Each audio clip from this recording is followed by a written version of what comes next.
Hello friends, welcome to my YouTube channel commerce से शिक्षा।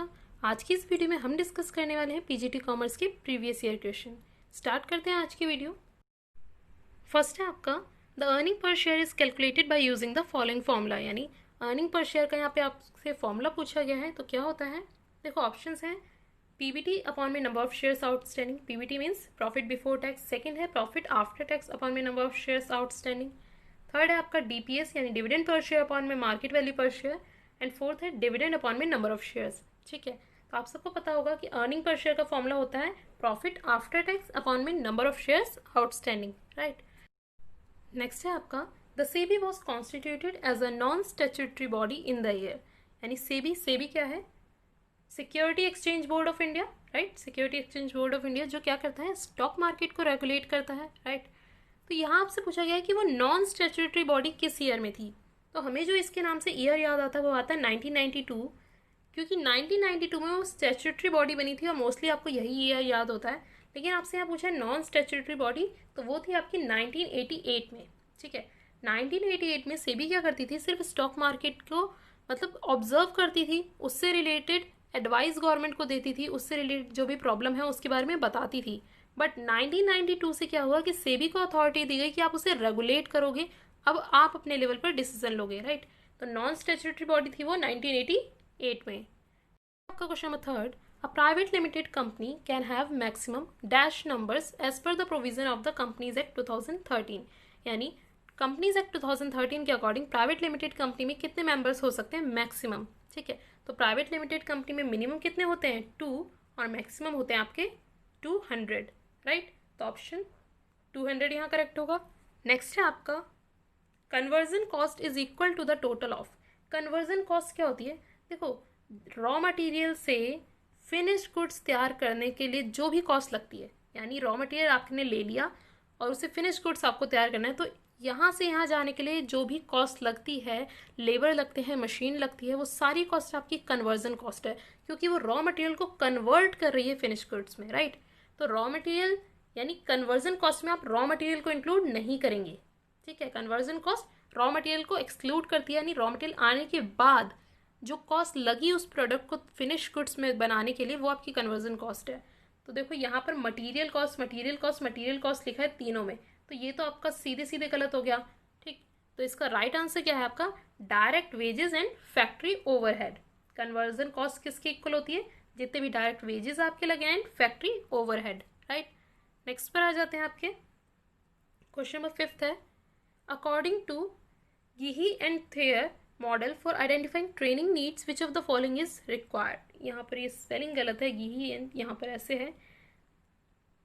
ठीक है, गिही एंड थेयर मॉडल, इन्होंने ये एक मॉडल दिया था जिसमें बताया था कि जब भी आप एम्प्लॉयज़ को ट्रेनिंग देते हैं तो उसमें आपको क्या चीज़ें पहले एनालाइज करनी होती हैं। ठीक है, क्या क्या चीज़ें देखनी होती हैं, तो उन्होंने 3 जो पॉइंट्स बताए थे कि ये चीज़ें आपको पहले ध्यान देनी है ट्रेनिंग प्रोवाइड करने से पहले।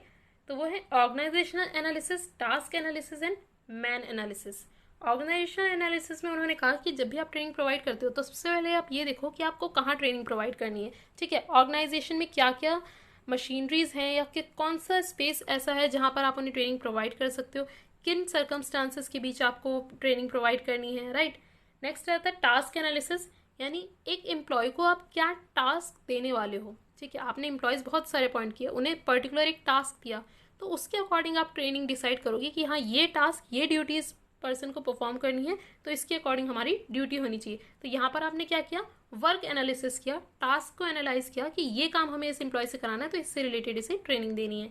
फिर है मैन एनालिसिस, जिस पर्सन को ट्रेनिंग देनी है। ठीक है, अब कोई पर्सन आता है फ्रेशर, कोई आता है एक्सपीरियंस। अगर कोई एक्सपीरियंस है तो हमें ये जानना पड़ेगा कि उसे क्या क्या चीज़ें आती हैं, जो चीज़ें उसे आती हैं उसकी ट्रेनिंग उसे हमें नहीं देनी है, राइट।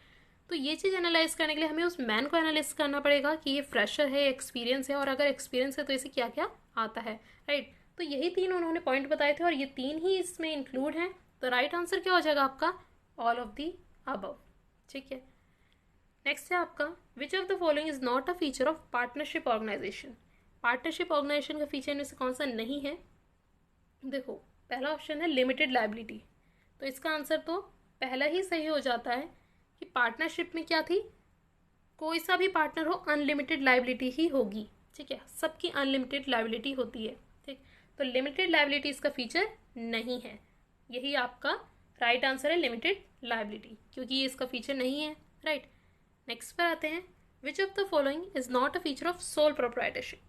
सोल प्रोप्राइटरशिप में क्या होता है, जहाँ एक सिंगल ओनर होता है, तो सिंगल ओनरशिप ये तो इसका फीचर है। वन मैन कंट्रोल, एक ही पर्सन सब चीज़ कंट्रोल करता है। राइट, तो ये भी सही है। लिमिटेड लायबिलिटी, क्या एक सोल प्रोप्राइटर की लिमिटेड लायबिलिटी हो सकती है? भाई एक पर्सन है, सारा प्रॉफिट अगर वो बियर कर रहा है तो रिस्क भी सारा उसी का है, लॉस भी सारा उसी का है। अगर वो लॉस रिकवर नहीं कर पाता तो उसे अपनी पर्सनल एसेट्स भी उसे देनी पड़ेंगी। राइट, तो यहाँ पर उसकी भी क्या है, अनलिमिटेड लायबिलिटी। तो यहाँ पर भी लिमिटेड लायबिलिटी आपका करेक्ट ऑप्शन है कि ये सोल प्रोप्राइटर का फीचर नहीं है। नेक्स्ट पर आते हैं, what is liquid ratio when current assets is rupees 20,000, stock is 3,000, prepaid expenses 1,000 and working capital is 16,800। Liquid ratio क्या होती है? लिक्विड रेशियो का फॉर्मूला होता है current assets minus stock minus prepaid expenses upon में करंट लायबिलिटीज, यही होता है फॉर्मूला लिक्विड रेशियो का। राइट, लिक्विड रेशियो में लिक्विड एसेट्स अपॉन में करंट लायबिलिटीज हम लिखते हैं। ठीक है, लिक्विड एसेट्स अपॉन में करंट लायबिलिटीज, और लिक्विड एसेट्स कैसे निकलती है, करंट एसेट्स में से आपको स्टॉक माइनस करना है और प्रीपेड एक्सपेंसेस। राइट, अब देखो यहाँ पर वर्किंग कैपिटल आपके पास गिवन है। वर्किंग कैपिटल का फॉर्मूला क्या होता है, current assets minus current liabilities. तो वर्किंग कैपिटल आपके पास दे रखी है 16,800, करंट एसेट्स आपके पास है 20,000 और करंट लायबिलिटीज आपको फाइंड करनी है। तो करंट लायबिलिटीज यहाँ पर क्या आ जाएगी, करंट लायबिलिटीज आ जाएगी 3,200। राइट, 20,000 में से 1,600 माइनस करेंगे, 3,200 आपकी करंट लायबिलिटीज आ जाएगी। राइट, इसके बाद देखो अब आपके पास आ गई करंट लायबिलिटीज। अब आपको क्या निकालनी है, लिक्विड एसेट्स, क्योंकि आपको लिक्विड रेशियो निकालनी है। लिक्विड रेशियो होती है लिक्विड एसेट्स अपॉन में करंट लायबिलिटीज। ठीक है, तो लिक्विड एसेट्स कैसे निकलेगी, करंट एसेट्स में से माइनस करेंगे स्टॉक, माइनस करेंगे प्रीपेड एक्सपेंसेस। करंट एसेट्स आपके पास 20,000 है। ठीक है, स्टॉक कितना है 3,000 एंड प्रीपेड एक्सपेंसेस है 1,000, तो टोटल हमें इसमें से 4,000 माइनस करना है। तो यहाँ आंसर आएगा लिक्विड एसेट्स आपके पास 16,000। राइट, अब देखिए लिक्विड रेशियो आपका आ गया, लिक्विड एसेट्स अपॉन में करंट लायबिलिटीज, और लिक्विड एसेट्स है आपके पास 16,000 और करंट लायबिलिटीज है आपके पास 3,200। तो यहाँ आपका आंसर क्या आ जाता है 5। जब मैं इसे इससे डिवाइड करूँगी तो आंसर आएगा 5। ठीक है, तो यहाँ पर 5 आंसर आपका करेक्ट हो जाएगा। नेक्स्ट पे आते हैं, identify the odd one out. Odd one out आपको यहाँ चूज करना है। क्या है options, span of direction, span of supervision, span of authority and span of control. ठीक है, तो देखो स्पैन ऑफ कंट्रोल हमने पहले डिस्कस किया था। स्पैन ऑफ कंट्रोल क्या होता है कि एक मैनेजर के अंडर कितने पर्सन वर्क कर रहे हैं। ठीक है, एक मैनेजर के अंडर कितने पर्सन वर्क कर रहे हैं, कितने पर्सन को वो कंट्रोल कर रहा है, कितने पर्सन को वो सुपरवाइज कर रहा है। ठीक है, तो वो क्या कहलाता है आपका स्पैन ऑफ कंट्रोल। राइट, तो यहाँ पर जितने भी ऑप्शन है, span of direction, supervision, authority, ये सब इनडायरेक्टली स्पैन ऑफ कंट्रोल का ही पार्ट हो जाते हैं। ठीक है, क्योंकि एक मैनेजर अपने अंडर जितने भी एम्प्लॉयज हैं, ठीक है, उन्हें वो डायरेक्ट भी कर रहा है, सुपरवाइज भी कर रहा है। ठीक है, अथॉरिटी भी किसी किसी को प्रोवाइड कर रहा है, तो ये सारे आपके स्पैन ऑफ कंट्रोल का पार्ट हो जाते हैं। तो यहाँ पर ऑड वन आउट क्या हो जाएगा, स्पैन ऑफ कंट्रोल। ठीक है, क्योंकि ये एक पर्टिकुलर टर्म है, ये कोई पर्टिकुलर टर्म नहीं है। ठीक, नेक्स्ट पे आते हैं, विच of the following is a prominent joint sector enterprise in India. इनमें से कौन सा प्रोमिनेंट यानी इंपॉर्टेंट जॉइंट सेक्टर एंटरप्राइज हैं इंडिया में। ठीक है, तो देखो यहाँ पर ऑप्शन है Vishakha refineries, Cochin refineries and Reliance refineries. ठीक है, तो ये सारी ही आपकी इंपॉर्टेंट जॉइंट सेक्टर एंटरप्राइज हैं इंडिया की। ठीक है, तो आंसर क्या होगा, ऑल ऑफ द अबव। यहाँ नोटा नहीं, all of the above answer आएगा आपका। ठीक है, ये सारी ही आपकी प्रोमिनेंट जॉइंट सेक्टर एंटरप्राइज हैं। राइट, नेक्स्ट क्वेश्चन है आपका, which of the following belongs to primary industry, यानी इनमें से कौन सा ऐसा वर्क है जो प्राइमरी इंडस्ट्री के थ्रू होता है। ठीक है, तो देखो प्राइमरी इंडस्ट्री क्या होता है, जहाँ पर आप रॉ मटेरियल लेते हैं किन से, नेचुरल रिसोर्सेज से। नेचुरल रिसोर्सेज यानी कि आपका लैंड हो गया, ठीक है, वाटर हो गया, एयर हो गया, इन सारे रिसोर्सेज, नेचुरल रिसोर्सेज से आप रॉ मटेरियल एक्सट्रैक्ट करते हैं। ठीक है, निकालते हैं, जिससे आप फिर एक प्रोडक्ट तैयार करते हैं जो आपका सेकेंडरी इंडस्ट्री का पार्ट हो जाता है। राइट, तो प्राइमरी इंडस्ट्री पे आप रॉ मटेरियल तैयार करते हैं या रॉ मटेरियल लेते हैं नेचुरल रिसोर्सेज से। ठीक है, तो यहाँ पर देखो मैन्युफैक्चरिंग ऑफ सीमेंट, सीमेंट बनाने के लिए आपको बहुत सारी चीज़ें चाहिए होती हैं, वो सारे आपके प्राइमरी इंडस्ट्री से लेकर तब जाकर कहीं सीमेंट बनता है, तो ये तो सेकेंडरी इंडस्ट्री का पार्ट हो गया। ठीक, ऑयल रिफाइनिंग इंडस्ट्री, ठीक है, जहाँ पर भी रिफाइन आ जाता है यानी वो एक स्टेप लेवल आगे बढ़ गए हैं, यानी वो जो रॉ मटेरियल उन्होंने निकाला था उसे और रिफाइन कर रहे हैं, तो ये भी आपका सेकेंडरी इंडस्ट्री का पार्ट आ गया। मैन्युफैक्चर ऑफ स्टील बनाना, ठीक है, ये भी आपका सेकेंडरी इंडस्ट्री का पार्ट आ जाता है। बट यहाँ ऑप्शन क्या है, माइनिंग का मतलब क्या होता है, खुदाई करना, यानी जो आप नेचुरल रिसोर्सेज से डायरेक्ट सामान निकाल रहे हो, राइट, खुदाई कर रहे हो ज़मीन में और वहाँ से आप ओर निकाल रहे हो, अस्क निकाल रहे हो। ठीक, तो ये आपका प्राइमरी इंडस्ट्री का पार्ट है, तो ऑप्शन माइनिंग और यहाँ करेक्ट हो जाएगा। नेक्स्ट पर आते हैं, when a company issues share at a premium, जब कंपनी अपने शेयर्स प्रीमियम पर इशू करती है, that share premium can be used full और इन पार्ट ऑफ। देखो 10 रुपीज़ का एक शेयर था, आपने 12 रुपीज़ में इशू किया, राइट, तो जो 2 रुपीज़ का जो बेनिफिट आपको रहा है, जो आपने प्रीमियम लिया है लोगों से, ठीक है, उसको आप कहाँ यूज़ करते हो, फुल और पार्ट, यानी या तो आप पूरा ही प्रीमियम का जो भी अमाउंट है वो आप यूज़ कर रहे हो या उसका एक पार्ट यूज़ कर रहे हो, कहाँ यूज़ कर सकते हो। तो ऑप्शन है आपके राइटिंग ऑफ प्रिलिमिनरी एक्सपेंसेस को राइट ऑफ करने के लिए, एडवर्टाइजमेंट एक्सपेंसेस को राइट ऑफ करने के लिए, गुडविल को राइट ऑफ करने के लिए, और परचेज ऑफ फिक्स्ड असेट्स। ठीक है, तो यहाँ option writing of preliminary expenses correct होगा। प्रिलिमिनरी एक्सपेंसेस को राइट ऑफ करने के लिए हम प्रीमियम का यूज़ कर सकते हैं, राइट। नेक्स्ट है आपका calls in advance calls in advance, यानी जो आपने एडवांस में मंगा लिया, आपने शेयर्स की जो भी वैल्यू आप मंगा रहे थे, एप्लीकेशन मंगाई आपने, अलॉटमेंट मंगाई, ठीक है, तो आपने जो एडवांस में मंगा लिया उनसे, वो क्या कहलाता है, कॉल इन एडवांस। ठीक, यानी उसकी कॉल अभी तक आई नहीं है, उसका अमाउंट पहले आ गया है, राइट। तो ये क्या कहलाता है आपका current liability, long term liability, contingent liability और नन ऑफ द अबव। तो ये आपका पार्ट है करंट लायबिलिटी का। ठीक है, कब तक रहेगी ये करंट लायबिलिटी, जब तक उसकी एक्चुअल कॉल कंप्लीट नहीं हो जाती, राइट। आपके पास एडवांस पेमेंट आ गई है बट ये अभी तक आपके लिए करंट लायबिलिटी है, जैसे ही वो कॉल का टाइम आ जाएगा, वो कॉल कंप्लीट हो जाएगी, तभी आपकी करंट लायबिलिटी नहीं रहेगी। तो अभी क्या है, कॉल इन एडवांस क्या आपकी करंट लायबिलिटी। नेक्स्ट पर आते हैं prime cost plus variable overhead, यानी प्राइम कॉस्ट और वेरिएबल ओवरहेड क्या है, इज नोन एज, उन्हें क्या कहते हैं।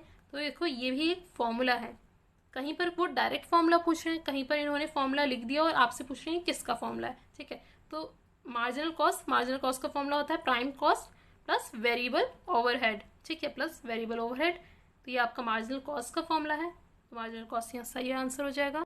नेक्स्ट है आपका identify the odd one out, इनमें से आपको ऑड वन चूज करना है, यानी इनमें से कौन सा एक है जो इन तीन से बिलोंग नहीं करता। तो देखो यहाँ पर ऑप्शन है पैटी कैश बुक, फ्लोट और इम्प्रेस्ड। ठीक, तो देखो पैटी कैश बुक क्या होती है, पैटी कैश बुक होती है जिसमें आप day to day expenses, cash book जो होती है उसमें आप कैश से रिलेटेड एंट्रीज रखते हो, right, but petty cash book होती है इसमें भी आप एंट्रीज तो कैश से रिलेटेड ही रख रहे हो, लेकिन इसमें आप डे टू डे एक्सपेंसेस जो स्मॉल एक्सपेंडिचर्स हो रहे हैं वो आप पैटी कैश बुक में रिकॉर्ड करते हो, राइट। अब पैटी कैश बुक को बनाने के लिए दो चीज़ें आप, मतलब दो तरीके आप चूज़ करते हो, एक होता है ऑर्डिनरी और एक होता है इम्प्रेस्ड। ठीक है, ये वाला इम्प्रेस्ड, एक होता है ऑर्डिनरी, एक होता है इम्प्रेस्ड। इम्प्रेस्ड में आप क्या करते हो कि जो भी आपका मैनेजर है, ठीक है, उन्हें आप क्या करते हो, अलग अलग डिपार्टमेंट के अलग अलग मैनेजर्स को आप एक फ्लोट यानी कि एक पर्टिकुलर अमाउंट दे देते हो। फ्लोट क्या है, फ्लोट उस अमाउंट को कहा जाता है जो उन मैनेजर्स को दिया जाता है। ठीक है, फ्लोट वो अमाउंट है जो उन मैनेजर्स को दिया जाता है कि आपको ये एक्सपेंड करना है। ठीक है, और जब वो पूरा एक्सपेंडिचर कर लेते हैं उस अमाउंट से, एक एवरेज अमाउंट दे दिया, ठीक है, उसके बाद उन मैनेजर्स की ड्यूटी होती है, जब पूरा टाइम कवर हो गया, उन्होंने सारा एक्सपेंडिचर कर लिया, उन्हें ये डिटेल बतानी है कि उन्होंने उस अमाउंट को कहाँ एक्सपेंड किया। ठीक है, क्या क्या एक्सपेंसेस उन्होंने किए, तो वो सब उन्हें डिटेल में बाद में बताना होता है। ठीक, तो इम्प्रेस्ड, पैटी कैश बुक और फ्लोट, ये तीनों पैटी कैश बुक से ही रिलेट कर रहे हैं, राइट। तो यहाँ पर ऑप्शन ऑड वन आउट क्या होगा, कैश बुक, राइट। नेक्स्ट पर आते हैं विच of the following is a cause of business risk, यानी इनमें से कौन सा बिजनेस रिस्क का कॉज है, यानी बिजनेस पर रिस्क इनमें से किसकी वजह से आ सकता है। चेंज इन टेक्नोलॉजी चेंज होगी तो भी बिजनेस के लिए रिस्क है, क्योंकि अभी तक आप पुरानी टेक्नोलॉजी के साथ चल रहे थे, अचानक से नई टेक्नोलॉजी आ गई तो आपको एक ह्यूज अमाउंट ऑफ फंड चाहिए जिससे आप न्यू टेक्नोलॉजी को ला सकें। नेचुरल क्लैमिटीज़ तो हर किसी के लिए रिस्क होती है, राइट। नेग्लिजेंस ऑफ एम्प्लॉयज़ अगर ध्यान ना दें, एम्प्लॉयज़ स्ट्राइक पे चले जाएं, ठीक है, तो ये भी बहुत बड़ा बिजनेस रिस्क ही होता है। तो ये तीनों ही आपके बिजनेस रिस्क का कारण है। तो ऑप्शन क्या होगा, all of the above correct हो जाएगा, राइट। नेक्स्ट है आपका job costing is used in. Job costing आप कहाँ यूज़ करते हो, brick making, cement production, chemical manufacturing और शिप बिल्डिंग, ठीक है। तो जॉब कॉस्टिंग क्या होता है, जिसमें आप एक पर्टिकुलर एक जॉब की कॉस्ट इवेल्युएट करते हो कि इस जॉब में कितनी कॉस्ट इनकर की गई और ओवरऑल उसकी कॉस्ट कितनी हमें पड़ रही है, राइट। तो मोस्टली आप इसे यूज़ करते हो कंस्ट्रक्शन से रिलेटेड वर्क में, जब जहाँ पर आप कुछ बना रहे हो, ठीक है, बिल्डिंग्स आप बना रहे हो, डैम्स बना रहे हो, ब्रिजेस बना रहे हो, ठीक है, मोस्टली कंस्ट्रक्शन से रिलेटेड वर्क में यूज़ किया जाता है, ठीक। तो यहाँ पर ऑप्शन आपका करेक्ट क्या हो जाएगा, शिप बिल्डिंग, ठीक। से आपके क्वेश्चन नंबर 18, 19, 20, ये जो 3 क्वेश्चन है ये आपके प्रीवियस ईयर क्वेश्चन की एक वीडियो है, उसका पार्ट है। उसमें ये क्वेश्चन छूट गए थे, इसलिए आज हम डिस्कस कर रहे हैं। एंड थैंक्स टू दीवा जिन्होंने मुझे इन्फॉर्म किया कि ये वाले क्वेश्चन आपने उसमें डिस्कस नहीं किए हैं, ठीक है। सो स्टार्ट करते हैं। क्वेश्चन नंबर 18 है, विच of the following is not a capital assets under capital gain head of income. यानी इनमें से कौन सा कैपिटल असेट्स का पार्ट नहीं है, stock in trade, goodwill, agriculture land in Delhi and jewellery. Capital assets क्या होती है, जो आपको लॉन्ग टर्म बेनिफिट देती है, जिसकी इनकम पर आपको टैक्स पे करना होता है, राइट। तो यहाँ पर ऐसी कौन सी असेट्स है जो capital gain head of income का पार्ट नहीं है, जो कैपिटल असेट्स का पार्ट नहीं है, ठीक है। तो देखो कैपिटल असेट्स में आप एक चीज़ इंक्लूड नहीं करते, वो होता है आपका मूवेबल प्रॉपर्टी को आप इंक्लूड नहीं करते, राइट। तो यहाँ पर ऑप्शन आपको लगेगा कि ज्वेलरी सही होगा, क्योंकि ये तो मूवेबल है, आप एक जगह से दूसरी जगह ले जा सकते हैं। बट मूवेबल में जो एक्सेप्शन है वो है ज्वेलरी, यानी ज्वेलरी आपका कैपिटल असेट्स का पार्ट हो सकता है, वो मूवेबल है बट कैपिटल असेट्स का पार्ट बन सकता है, राइट। और जो इसमें इंक्लूड नहीं होता वो है आपका स्टॉक इन ट्रेड, ठीक है। स्टॉक इन ट्रेड आपका कैपिटल असेट्स का पार्ट नहीं है, तो राइट आंसर होगा आपका स्टॉक इन ट्रेड। मोस्टली इसमें जो आंसर लगा के आते हैं लोग, वो ज्वेलरी को लगा के आते हैं, इसलिए मैंने इसे यहाँ डिस्कस किया। राइट आंसर आपका स्टॉक इन ट्रेड। नेक्स्ट पर आते हैं, speculator is a person. Speculator कौन होता है, देखो स्पेकुलेटर वो होता है, हिंदी अगर आप इसकी देखेंगे ना, सट्टेबाज, ठीक है, जो बहुत ज़्यादा रिस्क लेता है, राइट। तो यहाँ पर ऑप्शंस क्या है, who evaluate the performance of the company, who use his own funds only, who is willing to take high risk for high return, who consider heresies and market behavior। तो यहाँ पर option C, who is willing to take high risk for high return, जो high return के लिए high risk लेने को तैयार रहता है, उसी को आप कहते हैं स्पेकुलेटर। इस क्वेश्चन आपका, the underwriter has to take up, यानी अंडर राइटर इसमें से क्या लेता है, the fix portion of the issue capital, the agreed portion of the unsubscribe part, the agreed portion or can refuse it or none of the above. तो सबसे पहले तो अंडर राइटर होता क्या है, हिंदी में अगर देखें तो अंडर राइटर का मतलब होता है बीमा करता, बेसिकली जो आपको प्रोटेक्ट करता है लॉस से, ठीक है। तो यहाँ पर जब भी आप शेयर्स इशू करते हो मार्केट में, ठीक है, जब भी आप शेयर्स इशू करते हो तो एक कंडीशन होती है कि एटलीस्ट 90% वो आपके सेल होने चाहिए, ठीक है, 90% लोग आपके शेयर्स के में इंटरेस्टेड होने चाहिए, अदरवाइज आप शेयर्स इशू नहीं कर सकते। इट मीन्स अगर आपने 100 शेयर मार्केट में दिए हैं तो एटलीस्ट 90 शेयर्स आपके सेल होने चाहिए, राइट। तो यहाँ पर इस कंडीशन को फॉलो करने के लिए, ठीक, इस कंडीशन को फॉलो करने के लिए हर एक कंपनी एक अंडर राइटर अपॉइंट करती है, ठीक है। अंडर राइटर का रोल क्या होता है कि वो इस नंबर को कंप्लीट करे। सपोज आपने 100 शेयर्स इशू किए मार्केट में और आपके सिर्फ 80 ही लोगों ने लिए, ठीक है। अब 80 तो आपका क्राइटेरिया फॉलो नहीं हुआ, क्योंकि आपको चाहिए 90%, अदरवाइज आप शेयर्स इशू नहीं कर पाएंगे, ठीक है। तो यहाँ पर क्या होता है, जितने बचे हुए 10 शेयर्स हैं जो आपके क्राइटेरिया से कंप्लीट हो जाएंगे, ठीक है, ये जो चीज़ शेयर्स हैं, ये जो आपका अंडर राइटर है, ये इन शेयर्स को परचेज कर लेता है, ठीक है, ये इन शेयर्स को परचेज कर लेता है सो दैट आपका क्राइटेरिया कंप्लीट हो जाए और आप शेयर्स इशू कर पाएँ, राइट। इसके लिए कुछ कमीशन भी चार्ज कर सकता है, ठीक, डिपेंड करता है वो आपके कंपनी और अंडर राइटर के बीच का है कि वो किस तरह से डील करेंगे, राइट।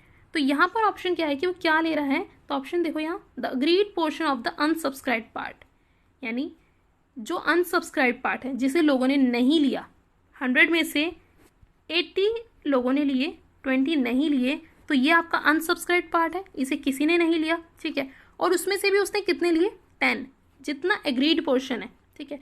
जो इन लोगों ने पहले डिसाइड किया होगा कि हाँ आपको 90% का क्राइटेरिया पूरा करवाना है या आपको 100% का क्राइटेरिया पूरा करवाना है, वो डिपेंड करता है उनके ऊपर कि उन्होंने क्या डिसीजन लिया था स्टार्टिंग में, ठीक है। तो जो उन्होंने अग्री किया था उसके अकॉर्डिंग ही वो लेंगे अनसब्सक्राइब पार्ट को, ठीक है।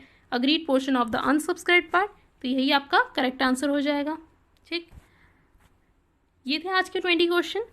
अगर वीडियो पसंद आया तो प्लीज़ इसे लाइक कीजिए, शेयर कीजिए एंड सब्सक्राइब कीजिए मेरे चैनल को ऐसी और वीडियोज़ के लिए। और कोई भी एडवाइस या कोई भी क्वेश्चन हो आप प्लीज़ मुझे कमेंट बॉक्स में बताइए, मैं आपको उसका आंसर ज़रूर दूंगी। Thank you so much for watching the video.